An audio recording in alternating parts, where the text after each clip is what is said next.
morning, listeners. Psalm 119 verse 105 says, "Thy word is a lamp unto my feet and a light unto my path." So let's begin this day with the word of God, which shows us the way to righteousness. I'm going to talk on a subject that has not been preached often: the sin of stiffneckedness.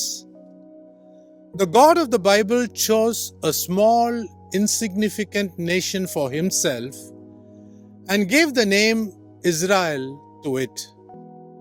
He called this nation the apple of his eye. Now, what does this term mean? It simply meant that God looks at the affairs of this world through Israel, which is the pupil in his eyes, or should I say the alarm clock.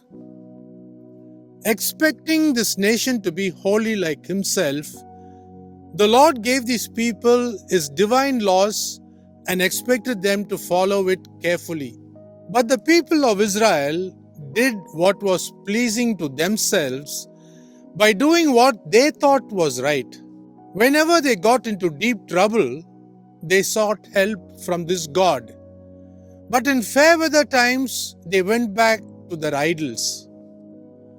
God, in disgust, gave them a name. He called them stiff-necked. Stiff-neckedness is a spirit which gets hold of those who have access to God, and the opposite of stiff-neckedness is being poor in the spirit. They are those who think less of their spiritual stature and are willing to beg or learn spiritual lessons from anybody. This is what Jesus Christ declared in his famous Sermon on the Mount. "Blessed are the poor in spirit, for theirs is the kingdom of heaven." Read the Gospel of Matthew chapter 5 verse 3. Let me list a few deleterious effects of being stiff-necked. Stiff-necked people are stubborn and always resist the authority set by God. The most deceptive sin in Christendom, which is pride, can be very obvious by observing their body language. Point number 3. Their self-righteous attitude always comes up to the surface, and they are very inflexible in what they have believed. You can never convince them that they are wrong.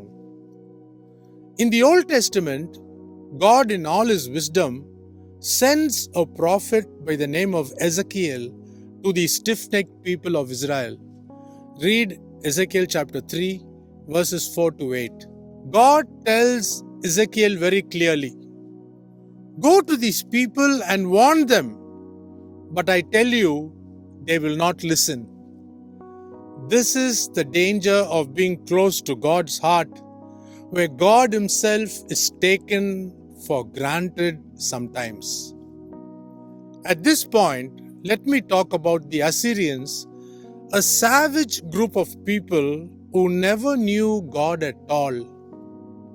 When Prophet Jonah brought the word to them, they repented and even doused themselves in sackcloth and ashes, asking God to have mercy on them.